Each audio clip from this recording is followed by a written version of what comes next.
Hoy nosotros vamos a hablar de unas cosas que el Señor Jesús conversó con sus discípulos y que los sacudió, no para mal, mas para despertarlos, para alertarlos, para bien.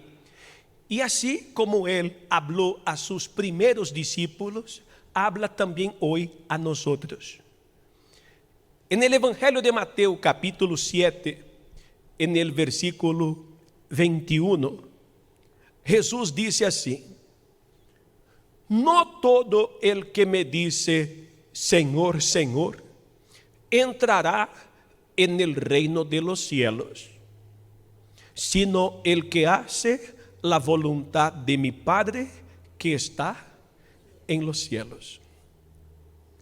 Muchos me dirán en aquel día, cuando sean llevados a juicio, en el día de presentarnos delante del Señor de señores, y dirán: Señor, Señor, ¿no profetizamos en tu nombre?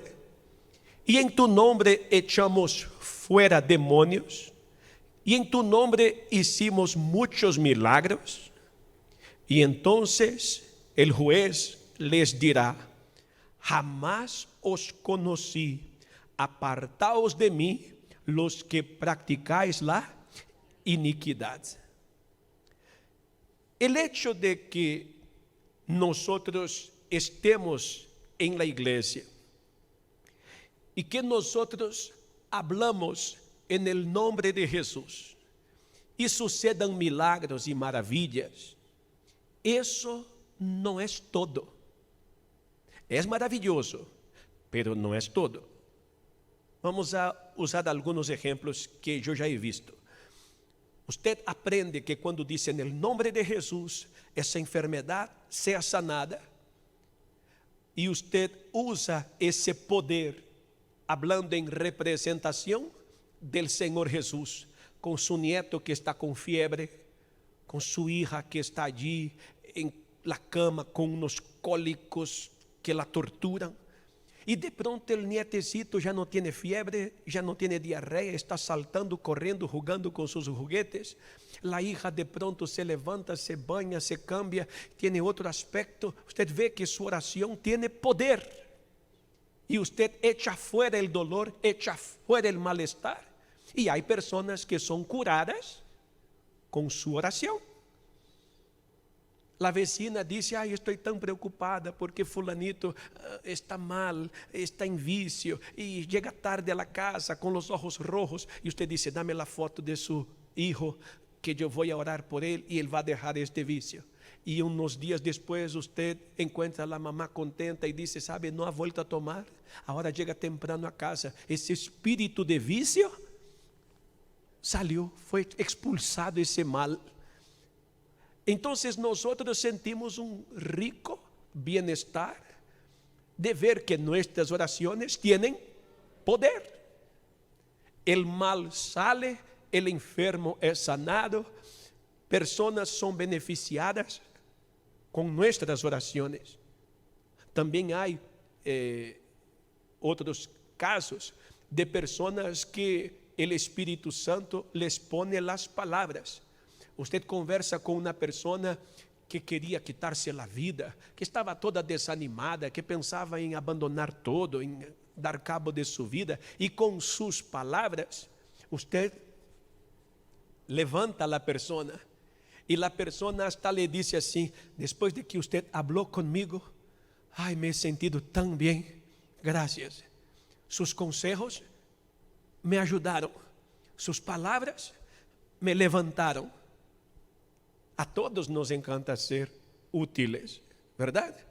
Y saber que con sus palabras, con sus buenos consejos, usted le salvó la vida a una persona que ya estaba a punto de cometer un suicidio.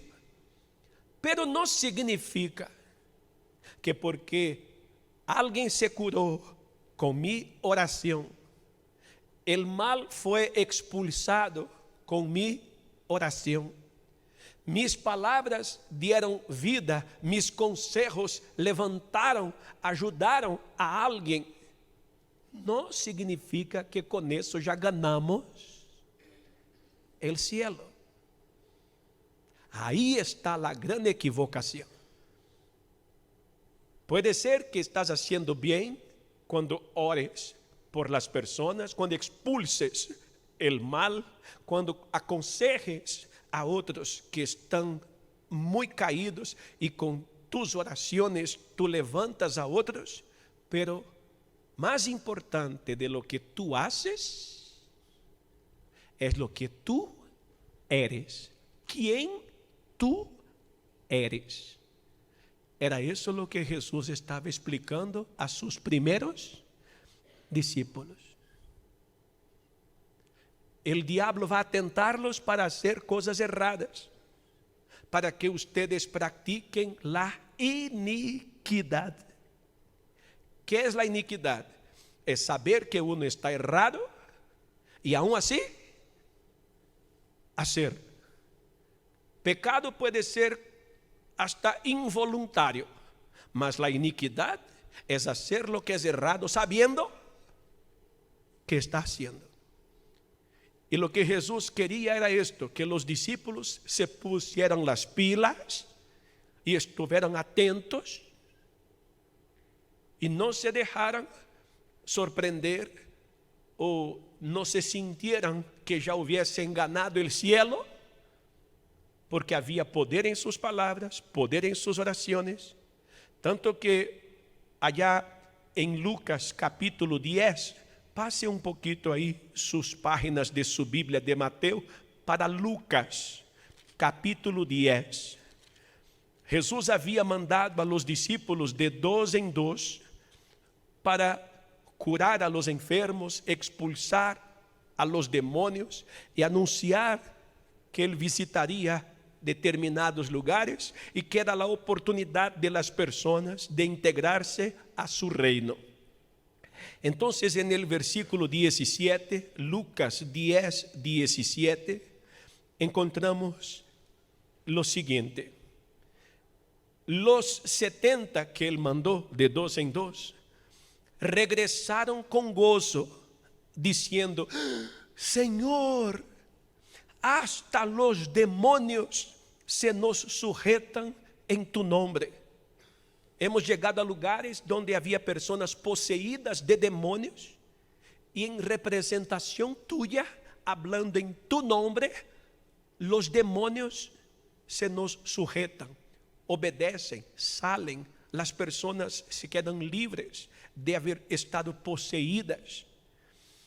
Y Jesús les dijo: yo veía a Satanás caer del cielo como un rayo. Mirad, os he dado ¿qué? Autoridad. En las palabras de ustedes hay poder. Cuando ustedes determinen las cosas van a suceder. Os he dado autoridad para hollar, aplastar bajo vuestros pies serpientes y escorpiones, y sobre todo el poder del enemigo, y nada os hará daño. Hasta ahí está bien. Sin embargo, no piensen que esto es suficiente. Sin embargo, no os regocijéis de esto, que hay poder en sus oraciones, ustedes tienen poder cuando hablan, las cosas suceden, eso es bonito, pero no os regocijéis de esto, de que los espíritus se os sometan, sino regocijaos de que vuestros nombres están escritos en los cielos. Entonces, más importante de la actividad que ustedes están haciendo es que ustedes sean ciudadanos del reino del cielo. Más importante de lo que ustedes hacen es quien ustedes son. Voy a traer un ejemplo actual para que hasta los más simples y los niños me puedan entender. Imagínense en la autopista, en la carretera, hay un agente de la DIPANCO, de la Policía Nacional o del Ejército, devidamente uniformado. Es un joven soldado, un muchacho de 1,30 m que pesa aí 40 quilos. Mas quando este muchacho uniformado levanta su mano para un conductor de un autobús, ¿qué tiene que hacer el conductor del autobús? El conductor se va a detener delante de un muchacho de 1,30 m que solo pesa 40 quilos. Y él va a decir así: abra la puerta que voy a registrar el autobús. El autobús tiene 50 pasajeros. Necesito que los 50 bajen porque yo voy a revisar el vehículo, el autobús. Los 50 pasajeros van a bajar. Aquel pequeño caballero de 1,30 m, de 40 kilos, va a revisar el autobús, va a registrar a los pasajeros, después va a decir: gracias señores, gracias señor conductor, pueden seguir su camino. Y el conductor con sus 50 pasajeros tendrán que hacerle caso, porque aquel pequeño hombre está hablando en nombre de la ley. Entonces él tiene autoridad, a pesar de su estatura pequeña y de su poca edad y su poco peso, mas él tiene una autoridad porque está actuando en nombre de la ley. Así somos nosotros como cristianos. Cuando nosotros determinamos las cosas en el nombre de Jesús, en representación del Señor Jesús, de acuerdo con la palabra de Dios, entonces en nuestras palabras hay poder. Ese vicio tiene que salir, esa enfermedad se tiene que curar, ese problema aquí en la empresa se tiene que resolver. Tiene que aparecer quién fue el que desvió la plata, que ningún inocente sufra y que el culpable sea descubierto. Ese problema se tiene que solucionar.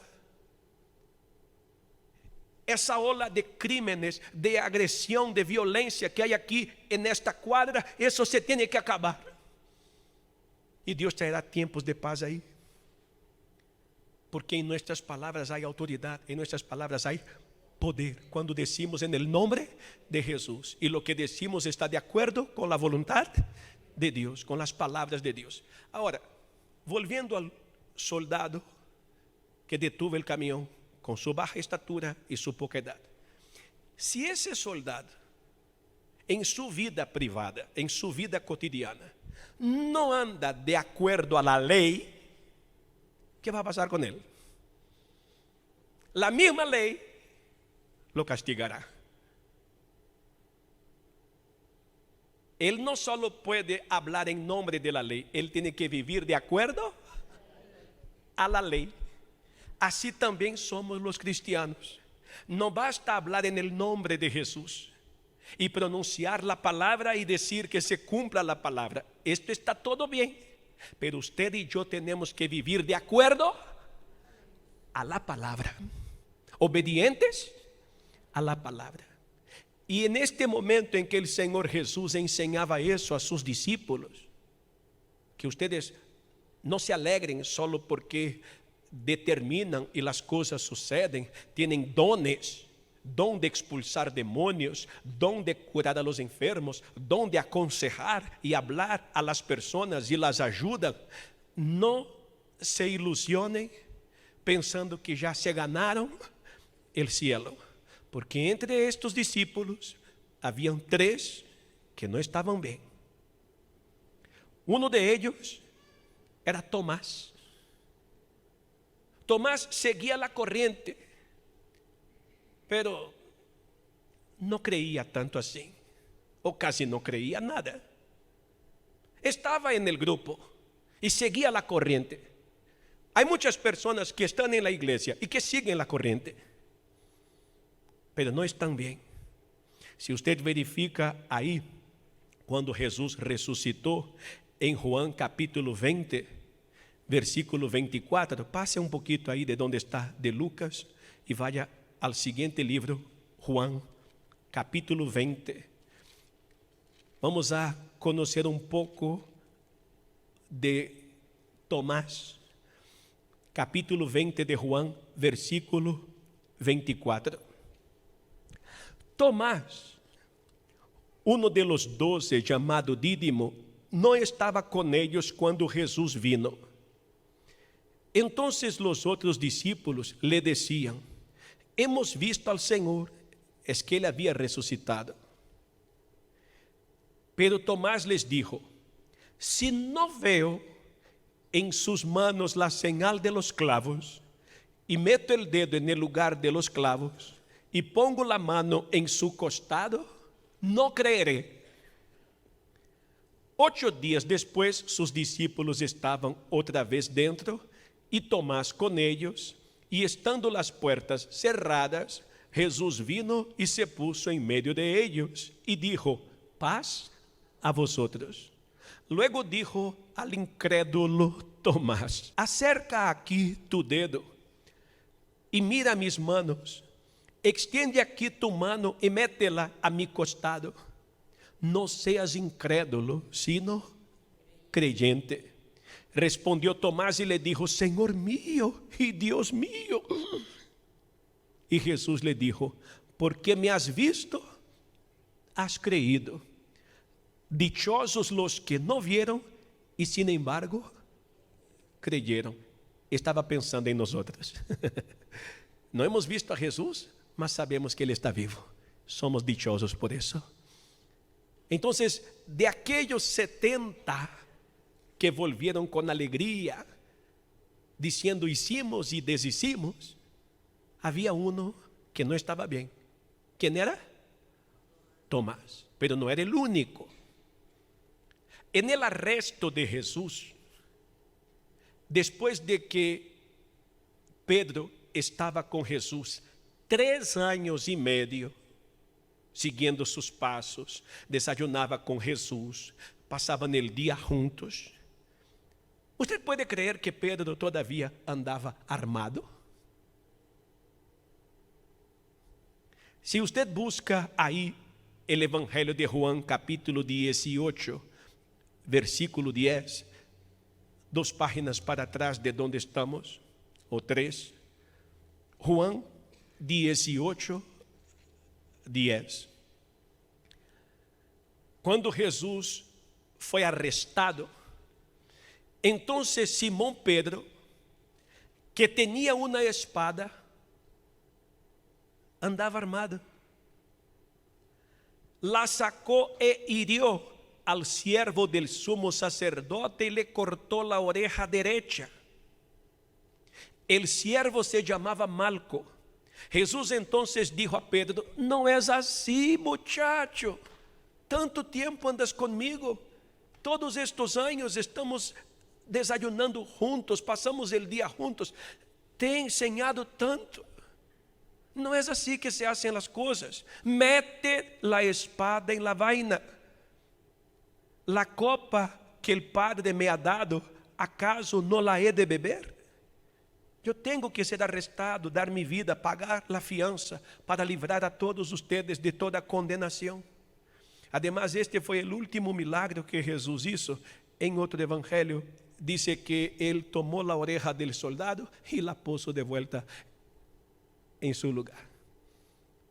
No es un soldado, era un ayudante del sacerdote. Pero este fue el último milagro que Jesús hizo en carne, de pegar la oreja de vuelta ahí en su lugar. Tal vez sea la primera reconstrucción plástica de una oreja repuesta en su sitio.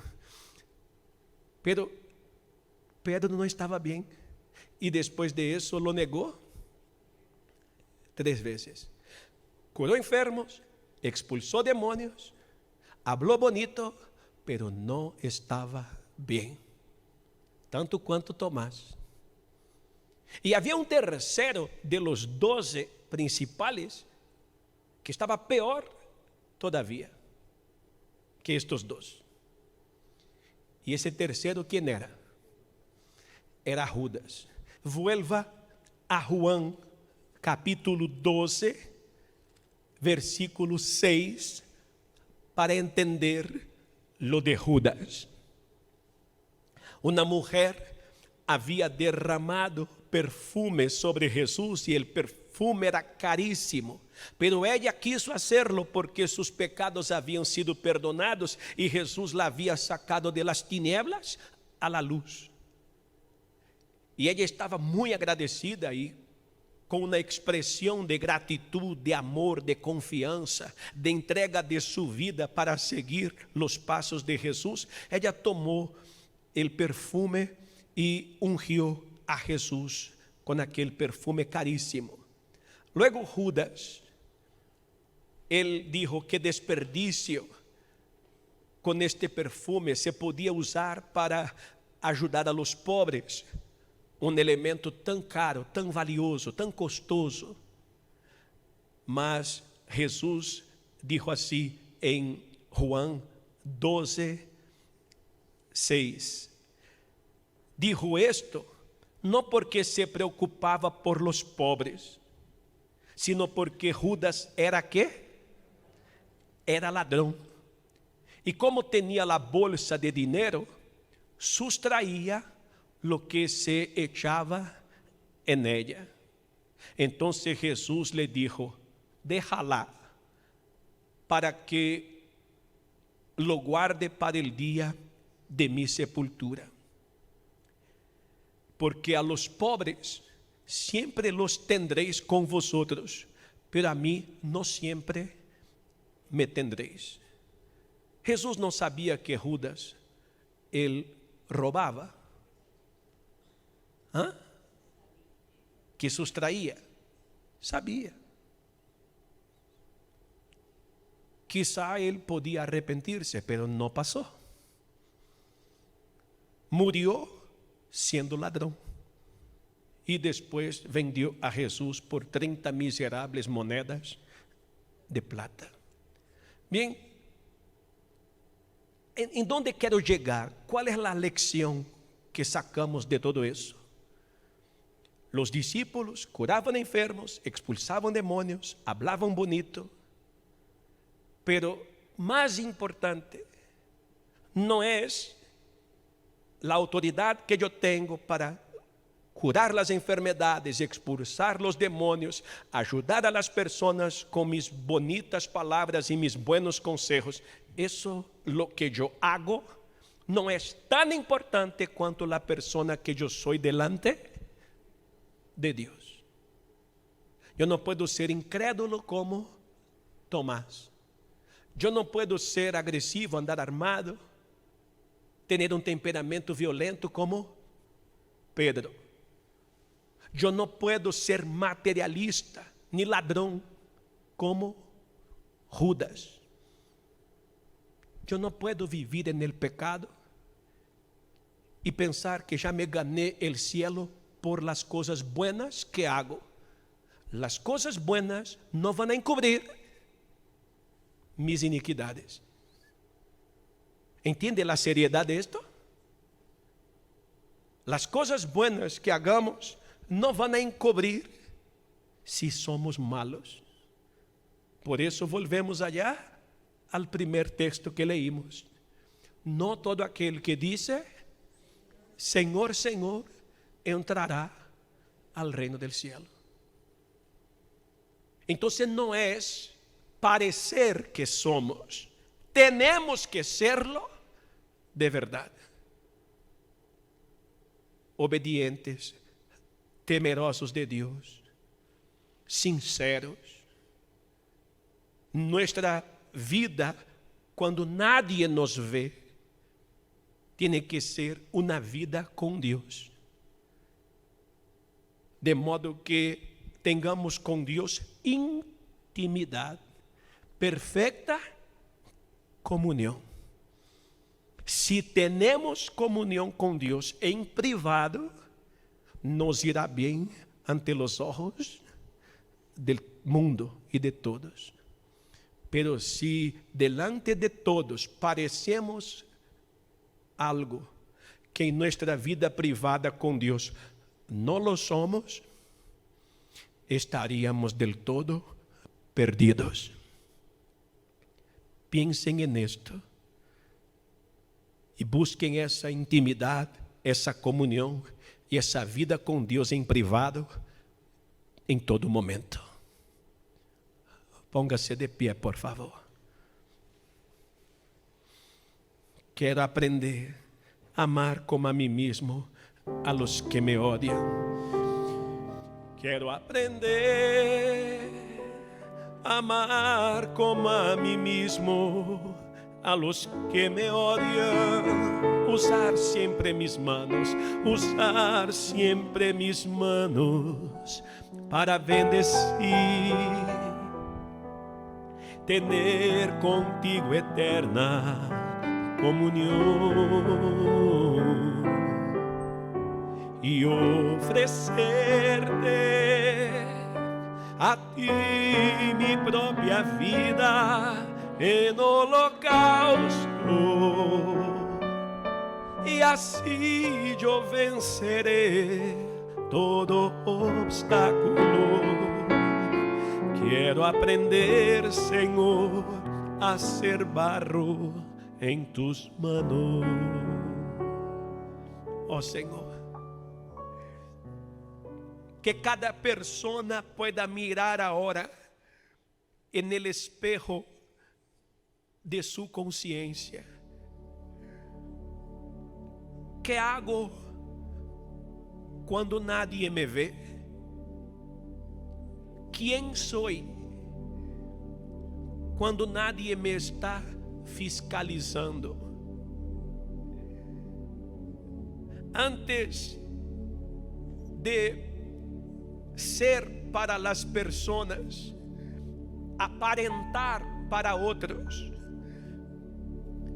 ¿quiénes somos delante de ti?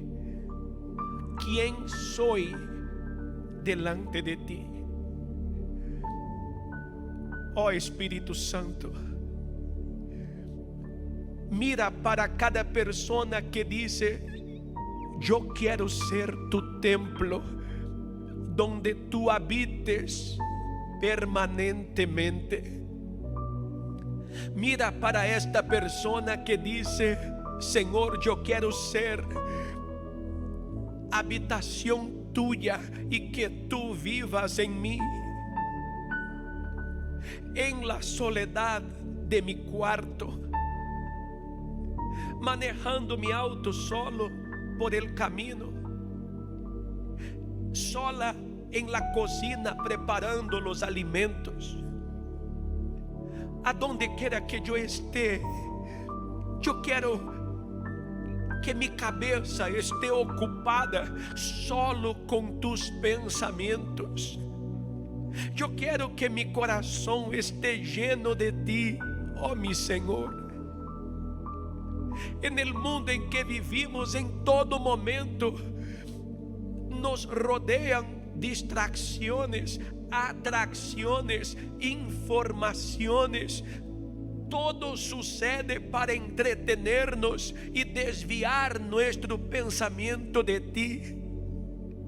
Pero Señor, yo quiero que tú seas mi primer pensamiento cada mañana al despertarme. Yo quiero que tú ocupes mi mente durante todo el día, en todo lo que yo haga, en cada actividad, en todo lo que yo realice. Yo quiero tenerte en mi mente, en mi pensamiento. Quiero que tú seas mi último pensamiento cada noche al acostarme. Yo quiero tener mi cabeza, mi mente, mi pensamiento en ti y mi corazón lleno de ti. Como hemos cantado, yo quiero ser barro en tus manos. El alfarero moldea el barro a su antojo, para que el barro tenga la forma que el alfarero decida. Yo quiero ser el barro en tus manos, oh alfarero, y que tú hagas de mi vida lo que tú quieras, mi Señor. Yo no quiero apenas en este mundo experimentar la autoridad que tú nos prestas y el poder que tú nos das cuando hablamos en tu nombre. Más allá de la vida terrenal tan corta en este mundo, yo quiero estar contigo en la eternidad y servirte junto con los ángeles. Yo quiero, mi Señor, vivir contigo y para ti, no solamente 80, 90 o 100 años. Yo quiero vivir para ti eternamente. Ven, Señor, y moldéame. Ven, Señor, y trabaja en mí. Ven, Señor, y haz mi carácter. Ven, Señor, y trabaja en mí. Ayúdame a ser la persona que tú quieres que yo sea. Aquí estoy, Señor. Nadie me obliga a amarte. Yo te amo porque tú me amaste a mí primero. Nadie me obliga a servirte. Yo quiero servirte por amor a ti, porque tú por amor a mí has venido a este mundo y en la cruz diste tu vida y pagaste la fianza para librarme de ser condenado. Tú pagaste por mi libertad para librarme de toda condenación. Así que por amor quiero servirte, por amor a ti yo quiero hacer las cosas que te agradan. Señor, enséñame a cada día. Señor, moldéame a cada día. Señor, méteme a tu horma, como el barro que se puede dar la forma que uno quiera, porque está blando, aguado y se puede trabajar en él. Así quiero ser en tus manos para que tú me moldees a tu antojo. Señor, lléname de ti. Con el agua el barro se ablanda y se puede trabajar.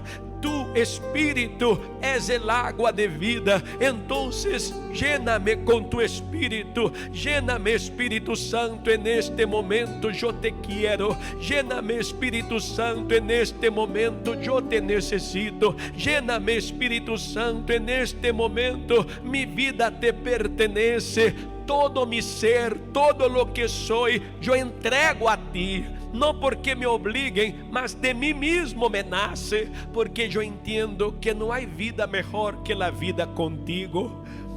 Amiga, amigo, levante sus manos por un momento y hable. Abra su boca y háblele a Él. Dígale: Señor, yo quiero servirte cada día más. Yo quiero ser tuyo, mi Señor. Yo quiero hacer tu voluntad.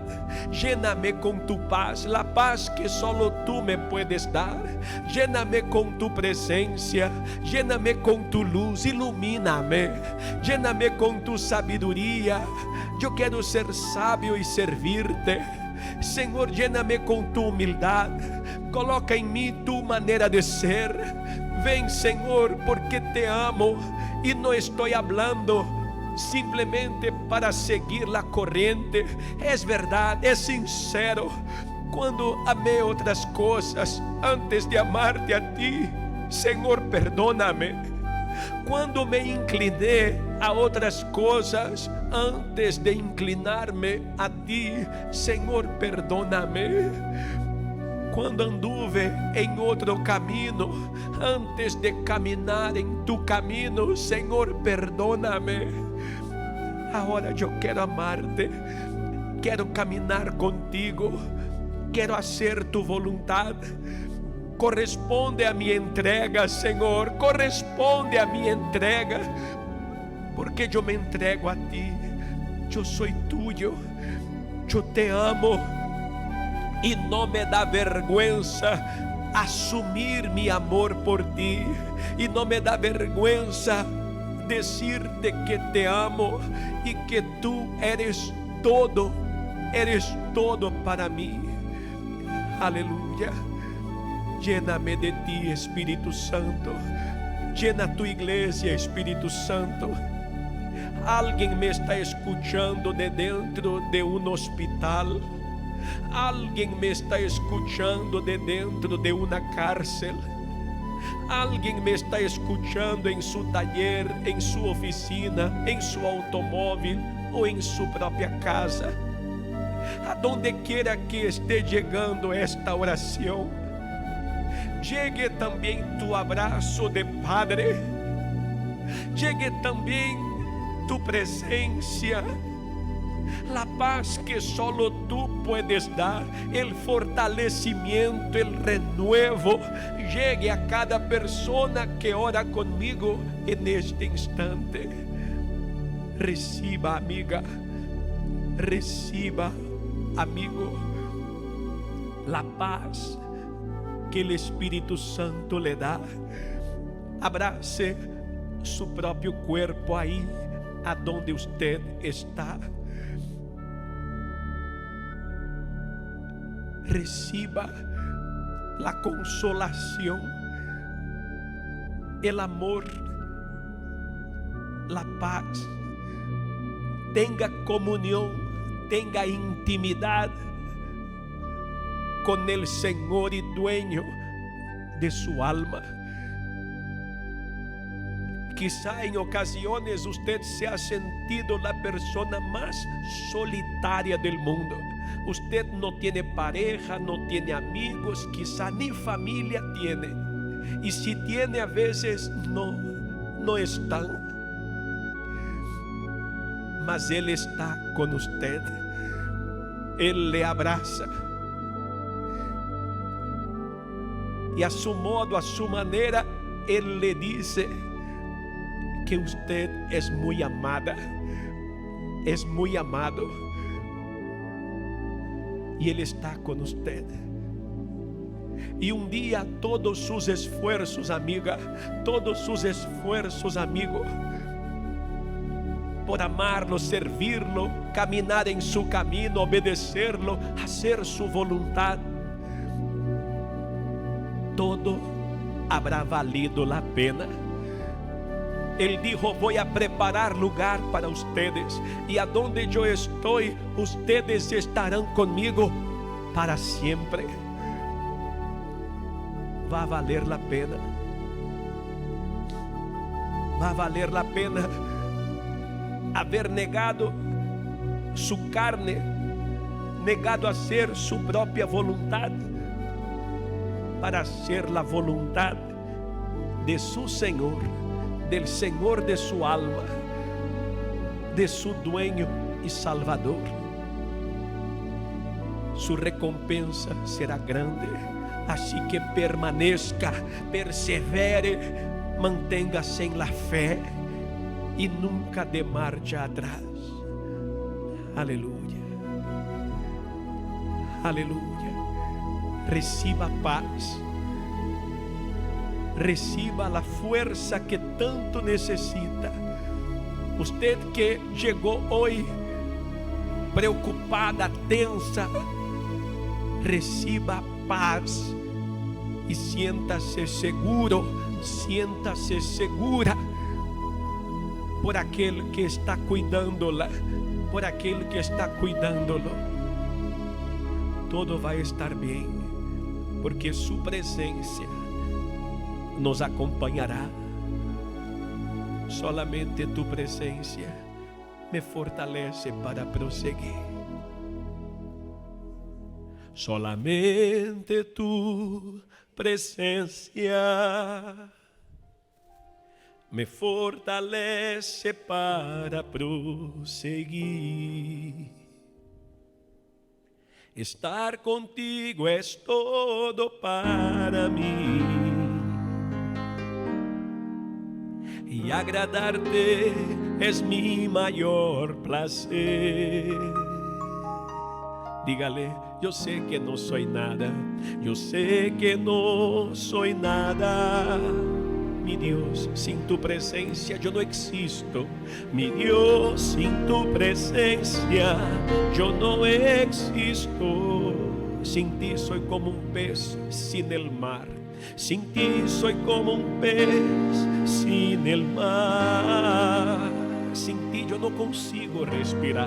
Sin ti yo no consigo respirar. eres todo para mí. Eres todo para mí. Sin ti no sé vivir. Eres la luz de mi mirada, la fuente en mi ser, el sol que me ilumina. Te doy mi corazón, mi mayor tesoro es tu salvación. Te entrego mi vida, mi Dios, en tus manos. Tengan paz, a donde vayan dejen un rastro del perfume del Señor Jesús, que en su forma de tratar a las personas y su comportamiento, a donde quiera que usted se encuentre, siempre santifiquen el nombre de nuestro Padre que está en el cielo. Los ángeles sean sus escoltas, el Espíritu Santo sea el conductor de sus vidas, y los que están de acuerdo digan que así sea. Amén. Gracias, Señor. Dios bendiga a todos.